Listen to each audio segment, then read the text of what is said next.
चलो अज की क्लास नूं आपां कंटिन्यू करते हैं। इको टॉपिक का एक छोटा जिहा वर्जन हो रहा है।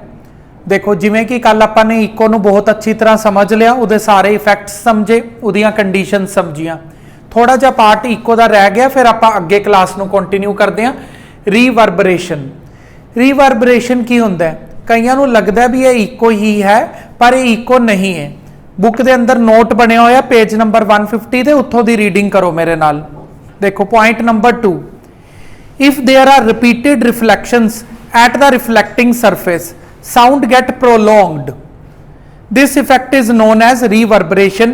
It can be easily experienced in high tomb like Taj Mahal, Sikandra, मतलब किसी भी बड़े हॉल के अंदर तुसी इसनू फील कर सकते हो। इको के अंदर की हुंदा है? इको के अंदर तुहानू जो तुसी बोलिया उही तुहानू रिपीट सुनाई देगा। पूरा का पूरा सेंटेंस भी तुहानू रिपीट सुनाई दे सकता है। छोटे छोटे सेंटेंस बोलो, छोटे छोटे सेंटेंस तुहानू पूरे पूरे सुनाई देंदे ने। लेकिन रीवर्बरेशन के अंदर की होंदा है, इको ही वर्ड खिंच जाता है। तुसी हैलो बोलिया, लास्ट वाला वर्ड जिहड़ा हैगा वो रिपीट नहीं हो रहा, वो प्रोलोंगड हो गया। उन्होंने बोलिया ना प्रोलोंगड, मतलब आवाज की है। मैं पूरा सेंटेंस बोलता we are taking class 9th from the ICSE syllabus, उसे ICSE सिलेबस ही बार बार आई जा रहा है, अगले वाले वर्ड तो आए नहीं। तो की हो सकता अगर किसी हॉल के अंदर रीवर्बरेशन हो रही है तो और उस हॉल के अंदर कोई लैक्चर दे रहे हैं तो उस लैक्चर ਨੂੰ ऑडियंस चंगी तरह सुन ही नहीं पाएगी रीवर्बरेशन के कारण, क्योंकि कुछ वर्ड प्रोलोंगड हो जा रहे हैं। प्रोलोंगड मतलब वर्ड रिपीट नहीं हो रहे, वर्ड खिंची जा रहे हैं। ठीक है, वो वही वर्ड बार बार सुनाई दे जा रहा है, लेकिन स्पीकर ने अगला वर्ड भी बोलता, फिर वो अगला वर्ड खिंच देगा, पिछला बार बार रिपीट। एवें की है, जेड़ा भी उसने सेंटेंस बोलिया तुसी उसनू क्लीयरली नहीं सुन सकते। तो हॉल दे विच रीवर्बरेशनस ना होण तां रीवर्बरेशनस तो बचन दे लई की कीता जांदा है? काफ़ी सारा फर्नीचर रखा जाता है, कुशनस लगाए जाते हैं, डाउन सीलिंग की जाती है। समझ आ गया? डाउन सीलिंग की जाती है और फ्लोर के उपर कारपेट लगाया जाता है। ये सारा कुछ रीवर्बरेशन तो बचाने लिए किया जाता है। साउंड एब्जॉर्ब हो जाए ताकि साउंड बार बार रिफ्लैक्ट होके मल्टीपल रिफ्लैक्शंस रीवर्बरेशंस ना होण उहदियां। प्रोलोंगड इफेक्ट नूं खत्म करन लई असी अपने हॉल दे विच ऐसे कुछ चेंजेस कर सकते हैं। समझ आया?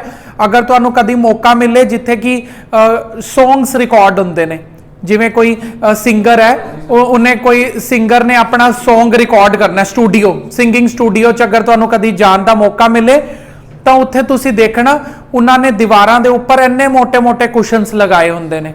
ठीक है, स्पैशल एकॉस्टिक फॉर्म मिलती है एमेजोन के उपर, एकॉस्टिक फॉर्म मिलती है, और दीवारां ते छत ते हर तरफ लगानी पैंदी है, दरवाजियां दे उपर भी, ताकि आवाज सिर्फ और सिर्फ माइक दे कोल पहुंचे, सिर्फ माइक दे उपर ही रिफ्लैक्ट होए। एक रूम दे अंदर इको ही हार्ड ऑब्जेक्ट है, मैं ते मेरा माइक, होर कुछ नहीं है। ठीक है, ग्लास नहीं पता, वो तो देखता है ना। ठीक है, मतलब की है, हार्ड ऑब्जेक्ट उन्होंने सिर्फ माइक मिलेगा। ठीक है, आवाज माइक तो इलावा होर किते भी रिफ्लैक्ट नहीं हो रही, तो जेड़ा सिंगर है उसकी आवाज नूं पूरी तरह रिकॉर्ड किया जा सकता है। हुण अगर मैं इस हॉल दे विच बिना माइक तो बोला तो मेरी आवाज नूं फोन का माइक चंगी तरह कैच ही नहीं कर पाता, अजीब जी ऑडियो आती है, क्योंकि इस हॉल दे विच भी की हो रही है, रीवर्बरेशन हो रही है। लेकिन माइक मेरे माउथ दे कोल ही पिया तो फटाफट कैच करके इहदे अंदर ऑडियो फाइल सेंड कर रहे हैं। समझ आ गया? इसीलिए माइक लगा के रखा होया, नहीं तो इन्नी तो आवाज हैगी है मेरी भी दे माइक्रोफोन तक पहुंच पाए, पर आप बिना माइक्रोफोन तो क्यों नहीं सेंड कर रहे? क्योंकि वो रीवाइब्रेशन वाली आवाज़ों को भी कैच कर लेगा। फिर चलते हैं अगले टॉपिक ते। हुण कंडीशन फॉर द इको के अंदर इन्होंने दोबारा तो कुछ बोलना शुरू करता है। आप वैसे कल भी डिस्कस किया सी, अज फिर डिस्कस करते हैं। ये टॉपिक कैनी नूं समझ आ गया? Multiple reflections of the sound produces prolonged effect of the words. अगर वर्ड्स के प्रोलोंगड इफेक्ट प्रोड्यूस हो रहा तो उन्होंने रीवर्बरेशन बोलते हैं। ठीक है, चलो कह रहे हैं to hear an echo distinct following 3 conditions must be satisfy. अगर तुसी इको करवानी है तो फॉलोइंग 3 कंडीशंस असीं तुहानूं दस रहे हैं, ये 3 कंडीशन नूं पक्का फुलफिल कर लेना तद ही इको हो पाएगी। पहली कंडीशन नूं ध्यान नाल सुनो। पहली कंडीशन वो कह रहे हैं minimum distance between the source of sound और observer and the reflector must be 17 metre. Minimum distance कितना होना चाहिए? 17। इस तो ज्यादा होए बड़ी अच्छी गल है, लेकिन इस तो घट होए तो वो इको दी कंडीशन चो आउट हो जाएगा। फिर उस हाँ ठीक है। फॉर एग्जाम्पल इनसाइड द सी कहता एग्जाम्पल दे लिए तुसी देखो, कहता समुंदर दे अंदर साउंड दी स्पीड होंदी है 1400 मीटर पर सेकंड। समुंदर दे अंदर लिक्विड है ना, उत्थे साउंड दी स्पीड कितनी होंदी है? 1400। और टाइम इक्वली टाइम सानू मैं कल ही करवाता सी कितना होंदा है? 0.1 सेकंड दा। ते अगर आप डिस्टेंस फाइंड आउट करना है भी इको होने लई कितनी दूर तो आवाज टकरा के आए, तो किवें फाइंड करना सिखाया मैं तुहानू? Speed multiply time divided by 2 पता है ना क्यों? साउंड पहला जाएगी फिर टकरा के वापस आएगी। स्पीड कितनी है? 1400। टाइम कितना है? 0.1 ओवर 2। पॉइंट कट के उरे मैं 10 लगाता। ये देखो कितना ज्यादा है। अगर ओशियन दे अंदर तुसी इको करवानी है तो रिफ्लेक्टिंग साउंड ते सोर्स ऑफ साउंड कितना डिस्टेंस होना चाहिए? 70 मीटर का। तदी जड़ियां डॉल्फिन्स टॉक करदियां ने आपस दे विच जदों गल करदियां ने वो अल्ट्रासाउंड च गल करदियां ने। हुण कल मेरे तो एक बच्चा पूछ रहा सी, ये वाला बच्चा एक कह रही भी डॉल्फिन की आवाज तो मैनू सुन जाती है, मैं इहदा मतलब क्या मैं अल्ट्रासाउंड सुन सकती हाँ? गलत। हुण ऐ जिहड़े तुहाडी गली च कुत्ते घूम रहे ने वो भी अल्ट्रासाउंड च गल करते हैं एक दूजे नाल, पर वो जदों बाऊ बाऊ करते हैं तो सानू भी सुनदा है। क्या वो अल्ट्रासाउंड है? बिल्कुल गलत। ये जिहड़े एनीमल्स ने ना, ये दो तरह दी आवाज़ां निकाल सकते हैं, नॉर्मल साउंड भी ते अल्ट्रासाउंड भी। असी एक ऐसा एनीमल आ, ह्यूमन एक ऐसा एनीमल है जिहड़ा इक्को तरह की साउंड ही निकाल सकता है। नॉर्मल साउंड जिहड़ी 20 to 20,000 हर्ट्ज ही आती है। असी 20,000 तो उपर वाली आवाज़ नहीं निकाल सकते। जिहड़े डॉग ते डॉल्फिन हैगे ने ये 20 to 20,000 भी निकाल सकते हैं और 20,000 तो उपर वाली भी निकाल सकते हैं। जदों इन्होंने अपने रिश्तेदारां नाल गल करनी होंदी है उदों ये 20,000 तो उपर की गल करनगे, ताकि तुहानू ना पता लगे भी असी की गल कर रहे हैं। ठीक है, उपर की गल कर 20,000 तो उपर की साउंड ते जदों गल करनगे वो हो जाएगी अल्ट्रासाउंड। समझ आ गया? ते अल्ट्रासाउंड के अंदर इन्नी ताकत हैगी है भी वो 70 मीटर तक ट्रैवल कर पाए। नॉर्मल साउंड के अंदर इन्नी ताकत नहीं होएगी भी वो 70 मीटर तक पहुंच भी पाए। तो इस कारण पानी के अंदर अगर नॉर्मल साउंड नाल गल करन दी शक्ति दित्ती होंदी रब ने डॉल्फिन नूं, तो एक दूजे नाल हो सकदा वो गल ना कर पांदियां। डॉल्फिन्स इन्नी दूर दूर होंदियां ने फिर भी एक दूजे नाल गल कर पांदियां ने due to presence of their ultrasound in their body. Clear? इसलिए जैसी स्पीड वैसा इको का डिस्टेंस बन जाएगा। तो इसलिए मैं ऑप्शनल क्यों बोलिया सी कल? डिस्टेंस फिक्स नहीं है लेकिन टाइम की है 0.1 सेकंड फिक्स है। समझ आ गया तुहानू? टाइम फिक्स है, टाइम नहीं चेंज करते, स्पीड दे चेंज होने नाल डिस्टेंस चेंज हो जाता है। आ गया क्या नहीं समझ? अगली कंडीशन पढ़ते हैं। हाले दो कंडीशंस रहिंदियां ने। Size of the reflector must, A वाली ऑप्शन असी कल भी समझी सी। अगर तुसी गुरांग रिफ्लैक्शन ऑफ साउंड देखनी है, अगर तुसी चाहते हो भी तुहाडी आवाज टकरा के किसी ऑब्जर्वर तक पहुंचे, तो उहदे लई मैं की दस्सिया सीगा, जिहड़ा रिफ्लैक्टर सरफेस है उहदा साइज तुहाडी आवाज दी वेवलेंथ दे डिस्टेंस तो ज्यादा होना चाहिए। मैं तुहानू एवें ड्रॉ करके भी दिखाया सी। ये वेवलेंथ है, उरों दी लैके उरे तक दा डिस्टेंस है। जिहड़ा ऑब्जेक्ट दा साइज है, ऑब्जेक्ट दा साइज वेव दे वेवलेंथ तो ज्यादा होना चाहिए, नहीं तो साउंड टकरा के वापस नहीं आने वाली। ठीक है, तो इको दे अंदर भी ऐसी कंडीशन हैगी है। ये नहीं भी तुसी रिफ्लैक्टिंग सरफेस तो उत्थे रखता 17 मीटर की दूरी ते, पर वो इन्ना छोटा है भी तुहाडी वेवलेंथ तो भी छोटा है, फिर टकरा के नहीं आएगी वो। ठीक है, आखिरी कंडीशन की है? Intensity of the sound reaching the ear is sufficiently loud to be audible. कहता कम से कम इन्ना उच्ची तो जरूर बोलना, मतलब उच्ची बोलना मतलब तुहाडी आवाज च इन्ना दम होना चाहिए भी वो ताकि 17 मीटर तक पहुंच ता पाए, क्योंकि 17 मीटर मिनिमम डिस्टेंस है। इन्ना होली बोलोगे, विस्परिंग करोगे, फिर थोड़ी ना इको होएगी। तो विस्परिंग करन ते इंटेंसिटी ही नहीं है जो कि रिफ्लैक्टिंग सरफेस तक पहुंच पाए। कल भी डिस्कस किया सी आपां, ये अज बोलिया उन्होंने। एक मैं तुहानूं स्टेडियम की एग्जाम्पल दी सी ना, स्टेडियम च खड़ के शक्तिमान चीका मार रहा पर इको ही नहीं हो रही। क्यों नहीं हो रही? क्योंकि हाले भी इन्नी इंटेंसिटी नहीं बन पा रही, वो आखिरी जिथे रिफ्लैक्टिंग सरफेस है उत्थे तक आवाज पहुंच पाए। राहुल की डाउट है? रिफ्लैक्टिंग सरफेस कोई भी वधिया नहीं होंदा। उन्होंने कल बोलिया सी no matter surface is either shiny, plain, reflecting, सोना, बेटग्गा, जैसा मर्जी होए, कोई भी सरफेस रिफ्लैक्टिंग सरफेस हो सकता है। बस एक शर्त रखी है उन्होंने, उदा साइज वेवलेंथ तो बड़ा होना चाहिए, जैसा मर्जी होए। ठीक है, बस ये है भी हार्ड ऑब्जेक्ट्स जेडे होंदे ने वो गुड रिफ्लैक्टिंग सरफेस होंदे ने, उदी शेप ते उदे साइज ते मैटर करता है। साइज ते मैटर करता है, उदी शेप ते नहीं मैटर करता।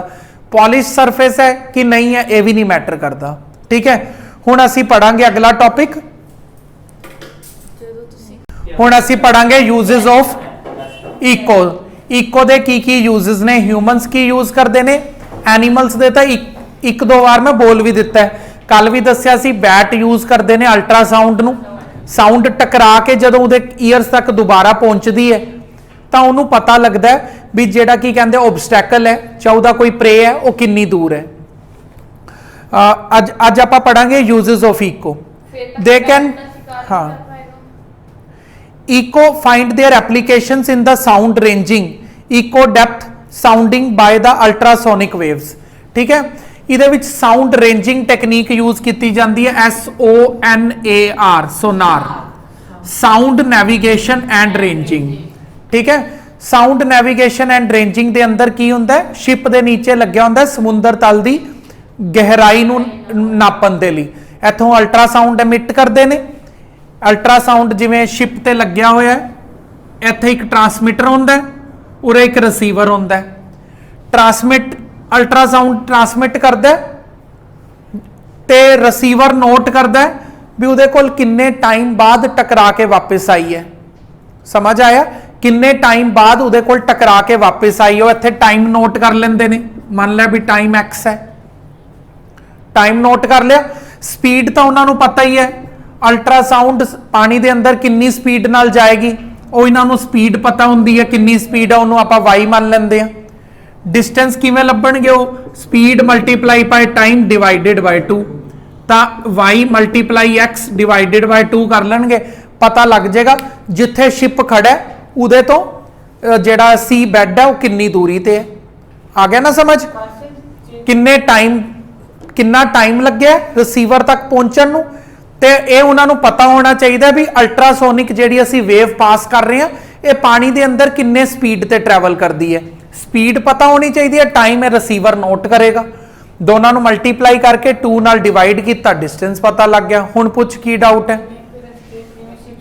जे रस्ते दे विच कुछ आ गया, बहुत शार्क आ गई, वेल मच्छी आ गई, तो अल्ट्रासाउंड है वो ट्रैवल कर जाती अनडेविएटेडली, वो हार्म नहीं करती। हाँ, वो भी आ जांदियां ने, वो इत्थे स्क्रीन लगी हुंदी है, उन्हां दे कोल रिसीवर हुंदा है, वो मीडियम तो टकरा के वापस भी आती है और उहदे तो आर पार भी हो जाती है। ठीक है, रिसीवर के उपर दसदी है भी इनफॉर्मेशन भी है, फिश पास की है, सबमरीन पास किया है। हुण जिवें कि इंडियन नेवी की शिप खड़ी हुई है, नीचे पाकिस्तान की सबमरीन आ गई, तो ये पूरे 100 किलोमीटर तक अल्ट्रासोनिक छोड़ के रखते हैं। 100 किलोमीटर तक इन्हों की वो रेंज होंदी है। उत 100 किलोमीटर मैं बहुत घट बोल रहा, ठीक है, मतलब पूरे पानी दे विच अल्ट्रासाउंड छोड़ के रखते हैं।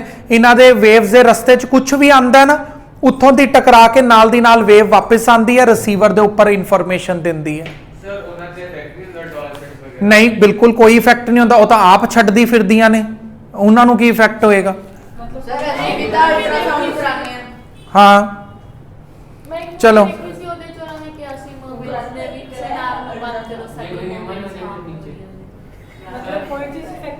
कोई मतलब एक्सैस दे विच हर चीज़ इफेक्ट पाती है।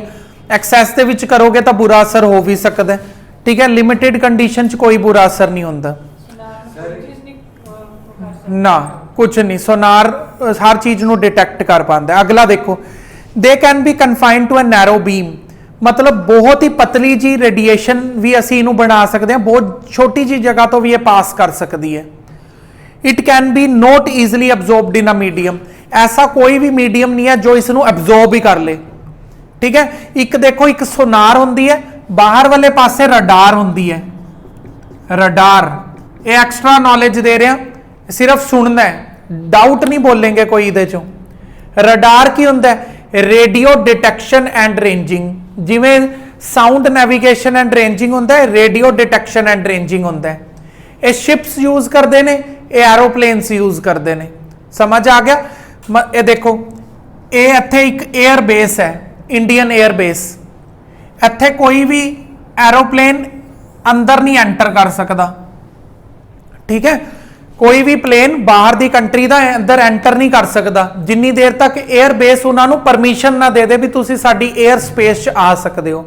अगर कोई बिना एयर स्पेस च परमिशन ले एंटर करता है तो मिसाइलां तैयार होंदियां उन्होंने हवा च ही फोड़ दिंदियां ने, चाहे वह नॉर्मल पैसेंजर प्लेन ही क्यों ना होए। ठीक है, ये किवें पता लगता है? हुण असीं अद्धे कमरे च बैठे हैं, कोई जहाज आ रहा, किवें पता लगेगा? एक असीं बाहर रेडियो स्टेशन लगाया हुआ है और रेडियो वेव्स फैला के रखता है, हर जगह ते रेडियो वेव्स फैला के रखता है। जिवें ही कोई पैसेंजर प्लेन या कोई भी मिलिट्री प्लेन, फाइटर जेट, इत्थों तक कि छोटा जा ड्रोन भी अगर एंटर करन वाला होएगा, साडी एयर स्पेस च जिवें ही एंटर करेगा वो वेव टकरा के वापस आ जाएगी, नहीं तो जाती रहती है, टकरा के वापस नहीं आएगी। ठीक है, तुसी फिल्मां च देखा होगा, ग्रीन जे कलर की स्क्रीन होंदी है, एवें एक सूई घूमती रहती है। हाँ ठीक है, अगर कोई आ जाए एयर स्पेस तो रेडियो वेव टकरा के वापस आ जाती है, रिफ्लैक्शन। उत्थे रिफ्लैक्शन हुई रेडियो वेव दी, इत्थे रिफ्लैक्शन हुई साउंड वेव दी। तो रेडियो वेव टकरा के वापस आती है, नीचे बैठे हुए बेस स्टेशन वाले बंदे नूं पता लग जाता है, वो अलर्ट करेगा और दोबारा उहदे कोल प्लेन तक मैसेज भेजेगा भी हाँ भी कौन है, किवें आ रहे हो अंदर। अगर उहदे कोल पूरी इन्फॉर्मेशन होएगी तभी उन्होंने अंदर आने लिए अलाउ करेगा। लेकिन हुण इंडियन मिलिट्री ने कुछ फाइटर प्लेन्स खरीदे सीगे 2020 दे विच, उन्हां नाम है रफाल, राफेल या रफाल कुछ भी है। उहदे अंदर की है, उहदे अंदर एक ऐसा सिस्टम लग्या होया है, जिवें ही रेडियो सिग्नल आंदा है वो अब्जॉर्ब कर लैंदा है, उन्होंने वापस नहीं भेजदा। उहदे अंदर कुछ ऐसी टेक्नोलॉजी रशियन ने बनाई है, वो कुछ नहीं पता, रशिया तो आए ने वो प्लेन। ठीक है, और रशियन टेक्नोलॉजी जिहड़ी हैगी है, उहदे अंदर की है, रेडियो वेव्स जिवें ही उहदे नाल जाके टकरांदी है वो प्लेन अब्जॉर्ब कर लैंदा, वो वापस नहीं जान दिंदा। अगर वो साडी एयर स्पेस च घूम भी रहा होएगा तो कोई बेस स्टेशन पता ही नहीं लगा पाएगा, कोई रडार पता ही नहीं लगा पाएगा भी ये रफाल आ भी गया उरे। तो ये एक ऐसा प्लेन है, स्पुटनिक दे अंदर नहीं है, स्पुटनिक तो सैटेलाइट है, एयर प्लेन है। ठीक है, स्पुटनिक तो सैटेलाइट है, नहीं ये मैनू श्योर नहीं है। चलो देखो होर की कहंदा है, एमरजेंसी है चाहे जो मर्जी, अगर एमरजेंसी भी है तो उन्होंने पहला बेस स्टेशन को दसना पएगा भी असी एमरजेंसी च बोल दो एमरजेंसी है साडी, वो एमरजेंसी से उतार देंगे। अगर बिना बोले आ रहे हो तब अपनी जान तो हाथ धोओगे। वेट करो, हुण देखो फिशरमैन यूज करता है, बैट यूज करती है, बैट और डॉल्फिन के बारे ऑलरेडी डिस्कस किया होया। हुण सिर्फ असी फिशरमैन के बारे गल करांगे। फिशरमैन हुण गल होण जा रही है, ठीक है, ये तो इंसान है, ये तो अल्ट्रासाउंड किवें यूज करेगा। देखो हुण तक असी सोनार दे बारे समझिया सीगा, सोनार दे विच असी शिप दी मदद दे नाल समुंदर दी डेप्थ पता कीती, पाकिस्तान दी सबमरीन पता कीती, है ना। ते हुण फिशरमैन किवें करदा, देखो देखो ये बोट हैगी है, इत्थे की कहंदे फिशरमैन खड़ा है। हुण देखो की हुंदा भी नदी नालियां च तां मच्छियां पकड़न गए, चलो कोई नहीं, नदियां छोटी मोटी होंदियां ने, चले वापस आ गए। लेकिन ओशियन दे अंदर फिशेस पकड़न जाना बहुत मुश्किल काम होंदा है, क्योंकि ओशियन दे अंदर कभी भी तूफान आ सकते हैं, कुछ भरोसा नहीं होंदा। ठीक है, ਜਿਹੜੇ ਮੈਟਰੋਲੋਜੀਕਲ ਡਿਪਾਰਟਮੈਂਟ ਵਾਲੇ ਵੀ ਹੁੰਦੇ ਨੇ ਉਹ ਵੀ ਨਹੀਂ ਕੁਝ ਪੱਕੇ ਤੌਰ ਤੇ ਕਹਿ ਸਕਦੇ ਵੀ ਕਦੋਂ ਤੂਫਾਨ ਆ ਜੇ। ਤਾਂ ਉੱਥੇ ਇੱਕ ਤਾਂ ਸ਼ਿਪ ਚਲਾਣਾ ਬਹੁਤ ਮੁਸ਼ਕਿਲ ਗੱਲ ਹੁੰਦੀ ਹੈ, ਉੱਪਰੋਂ ਉੱਥੇ ਬੈਠ ਕੇ ਫਿਸ਼ਿੰਗ ਕਰਨਾ ਤਾਂ ਹੋਰ ਜ਼ਿਆਦਾ ਮੁਸ਼ਕਿਲ। ਸਮਝ ਆਇਆ? ਹੁਣ ਅਸੀਂ ਇੰਨੇ ਪੈਸੇ ਲਗਾ ਕੇ ਆਪਣੀ ਜਾਨ ਜੋਖਿਮ ਚ ਪਾ ਕੇ ਸਮੁੰਦਰ ਦੇ ਅੰਦਰ ਫਿਸ਼ਿੰਗ ਕਰਨ ਗਏ ਆ, ਉੱਥੇ ਜਾ ਕੇ ਇੱਕ ਮੱਛੀ ਫੜ ਕੇ ਲੈ ਆਏ, ਉਹਦਾ ਕੀ ਫਾਇਦਾ ਹੋਏਗਾ? ਇੰਨੀ ਬੜੀ ਬੋਟ ਲੈ ਕੇ ਗਏ ਆ, ਇੰਨਾ ਤੇਲ ਫੂਕਿਆ, ठीक है, और ਇੰਨੀਆਂ वेव्स ਦਾ ਸਾਹਮਣਾ ਕੀਤਾ, ਕੋਈ ਪਤਾ ਨਹੀਂ ਵੱਡੀਆਂ ਵੱਡੀਆਂ वेव्स ਆ ਜਾਣ ਸਾਡੀ ਸ਼ਿਪ ਪਲਟ ਜੇ। ਕੋਈ ਇੰਨਾ ਵੱਡਾ ਟਾਈਟੈਨਿਕ ਵਰਗਾ ਸ਼ਿਪ ਥੋੜੀ ਲੈ ਕੇ ਜਾਏਗਾ ਮਛੁਆਰਾ, ਉਹਦੇ ਕੋਲ ਇੰਨੇ ਵੱਡੇ ਵੱਡੇ ਸ਼ਿਪ ਥੋੜੀ ਨੇ, ਉਹਦੇ ਕੋਲ ਤਾਂ ਛੋਟੇ ਮੋਟੇ ਸ਼ਿਪਸ ਹੁੰਦੇ ਨੇ ਨਾ, ਬੋਟਸ ਹੁੰਦੀਆਂ ਨੇ ਉਹਦੇ ਕੋਲ ਤਾਂ ਜ਼ਿਆਦਾਤਰ। ਹੁਣ ਕੀ ਹੈ, ਹੁਣ ਧਿਆਨ ਨਾਲ ਦੇਖੋ, ਤਾਂ ਉਹਨੂੰ ਫਾਇਦਾ ਕਿਵੇਂ ਹੋਏਗਾ? ਸ਼ਕਤੀਮਾਨ ਤਾਂ ਇੱਕ ਫਿਸ਼ਰਮੈਨ ਨੂੰ ਫਾਇਦਾ ਸਿਰਫ ਉਦੋਂ ਹੀ ਹੋ ਸਕਦਾ ਹੈ ਜਦੋਂ ਕਾਫੀ ਸਾਰਾ ਬੰਚ ਆਫ ਫਿਸ਼ਸ ਪਕੜ ਕੇ ਲੈ ਕੇ ਆਏਗਾ। ਠੀਕ ਹੈ, ਸਕੂਲ ਕਾਫੀ ਸਾਰੀਆਂ ਫਿਸ਼ਸ ਪਕੜ ਕੇ ਲੈ ਕੇ ਆਏ, ਬਾਹਰ ਆ ਕੇ ਵੇਚੇ, ਤਾਂ ਉਹਨੂੰ ਫਾਇਦਾ ਹੋਣ ਵਾਲਾ ਹੈ। ਉਹ ਕਾਂਟਾ ਲਗਾ ਕੇ ਬੈਠ ਗਿਆ ਇੱਥੇ, ਸਿੱਧੂ ਮੂਸੇਵਾਲੇ ਦੇ ਗਾਣੇ ਸੁਣੀ ਜਾ ਰਿਹਾ, ਠੀਕ ਹੈ, ਵੀ ਆਏਗੀ ਆਏਗੀ ਆਏਗੀ ਮੱਛੀ ਆਏਗੀ, ਆਈ ਹੈ ਨਹੀਂ, ਉਹ ਐਵੇਂ ਉਹ ਯਾਰ ਤੂੰ ਵੇਟ ਕਰ। ਠੀਕ ਹੈ, ਤਾਂ ਉਹ ਇੱਕ ਪਕੜ ਕੇ, ਚਲੋ ਉਹਨੇ ਮੰਨ ਲਿਆ ਵੀ ਇੱਕ ਡੋਲਫਿਨ ਪਕੜ ਵੀ ਲਈ ਹੈ ਵੱਡੀ ਸਾਰੀ, ਕਹੇਗਾ ਵੀ ਇੱਕ ਪਕੜ ਲਈ, ਇੱਕ ਨਾਲ ਕੋਈ ਫਾਇਦਾ ਨਹੀਂ ਹੋਣ ਵਾਲਾ, ਉਹਨੂੰ ਕਮ ਸੇ ਕਮ ਬਹੁਤ ਸਾਰੀਆਂ ਪਕੜਨੀਆਂ ਪੈਣਗੀਆਂ। ਇਹਦੇ ਨਾਲ ਉਹ ਕਿਵੇਂ ਪਕੜਦਾ ਦੇਖੋ, ਉਹ ਕੀ ਕਰਦਾ, ਇੱਕ ਉਹਦੇ ਕੋਲ ਆਈ ਫਿਸ਼,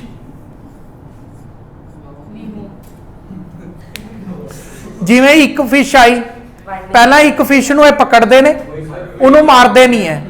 ਦੇਖੋ ਇੱਕ ਫਿਸ਼ ਪਕੜेंगे, ਉਹਨੂੰ ਮਾरेंगे नहीं। जे अगर तू ध्यान नाल समझना है ना तो मुंह ते चेपी लगा, देखो इनू पकड़ के रखेंगे, सिर्फ इहदे फिन दे ऊपर एक छोटा जा चिप लगा देंदे ने, इनू पकड़ के रखेंगे, एक छोटा जा चिप लगा देंगे, एक ट्रांसमीटर लगा देंदे ने इहदे ऊपर। ट्रांसमीटर बहुत छोटा जा हुंदा है, उन्हां दे कोल एक इंजैक्शन हुंदा, इंजैक्शन दे नाल ही ट्रांसमीटर उहदे फिन दे ऊपर अटैच कर देंदे ने, उहनूं कोई भी पेन नहीं हुंदा ਤੇ ਉਹਨੂੰ ਡਰਾ ਦਿੰਦੇ ਨੇ ਬਹੁਤ ਜ਼ਿਆਦਾ। ਉਹਨੂੰ ਕੀ ਕਹਿੰਦੇ, ਥੋੜਾ ਜਿਹਾ ਮਤਲਬ ਪਾਣੀ ਤੋਂ ਕੱਢ ਕੇ ਬੋਟ ਦੇ ਸਰਫੇਸ ਤੇ ਰੱਖਿਆ, ਉਹ ਡਰ ਜਾਂਦੀ ਹੈ, ਤੜਫਣ ਲੱਗ ਜਾਂਦੀ ਹੈ, ਨਾਲ ਜਿਵੇਂ ਮਰਨ ਲੱਗਦੀ ਉਹਨੂੰ ਪਾਣੀ 'ਚ ਦੁਬਾਰਾ ਸੁੱਟ ਦਿੰਦੇ ਨੇ। ਡਰ ਗਈ ਉਹ ਬਹੁਤ, ਜਿਵੇਂ ਹੀ ਉਹ ਡਰ ਜੇਗੀ ਤਾਂ ਇੱਥੋਂ ਦੀ ਡਰ ਕੇ ਇਸ ਬੋਟ ਦੇ ਕੋਲੋਂ ਤਾਂ ਭੱਜ ਜੇਗੀ। ਉਹ ਇਹੀ ਚਾਹੁੰਦੇ ਨੇ ਵੀ ਹੁਣ ਦੁਬਾਰਾ ਭੱਜੇ ਸਾਡੇ ਕੋਲੋਂ। ਜਿਵੇਂ ਹੀ ਉਹ ਭੱਜ ਜੇਗੀ ਤਾਂ ਭੱਜ ਕੇ ਆਪਣੇ ਪਰਿਵਾਰ ਵਾਲਿਆਂ ਕੋਲ ਜਾਏਗੀ, ਦੇਖੋ ਜੀ ਉਹਨਾਂ ਨੇ ਮੈਨੂੰ ਕੁੱਟਿਆ ਫੜ ਕੇ, ठीक है, अब मेरी पिठ ते कुछ लगा भी दिता उन्होंने, ठीक है। और जदों ये जाएगा, ये मच्छी अपने घरदियां कोल जाएगी, रिश्तेदारां कोल, उत्थे होणगियां बड़ी सारी मच्छियां। ये ट्रांसमीटर हर किसी दी बॉडी चों रिफ्लैक्ट होके इन्हां दे रिसीवर दे कोल आएगा, उत्थे इन्हां नूं पता लग जाएगा उत्थे बहुत सारियां फिशिज ने। इन्हां दी स्क्रीन दे उपर काफ़ी सारियां डॉट्स बन जाणगियां। ਉਹ ਕਾਫੀ ਸਾਰੀਆਂ ਡਾਟਸ ਦਾ ਮਤਲਬ ਹੈ ਉੱਥੇ ਉਸ ਫਿਸ਼ ਦੇ ਕੋਲ ਹੁਣ ਬਹੁਤ ਸਾਰੀਆਂ ਫਿਸ਼ ਨੇ, ਇਹ ਆਪਣੀ ਫਟਾਫਟ ਕਿਸ਼ਤੀ ਲੈ ਕੇ ਉੱਥੇ ਜਾਣਗੇ, ਜਾਲ ਪਾਣਗੇ, ਸਾਰਿਆਂ ਨੂੰ ਇਕੱਠੀਆਂ ਨੂੰ ਪਕੜ ਲੈਣਗੇ, ਫਿਰ ਇੱਧਰ ਕੀ ਕਹਿੰਦੇ ਵੇਚेंगे ਆ ਕੇ, ਤਾਂ ਜਾ ਕੇ ਫਾਇਦਾ ਹੋਏਗਾ।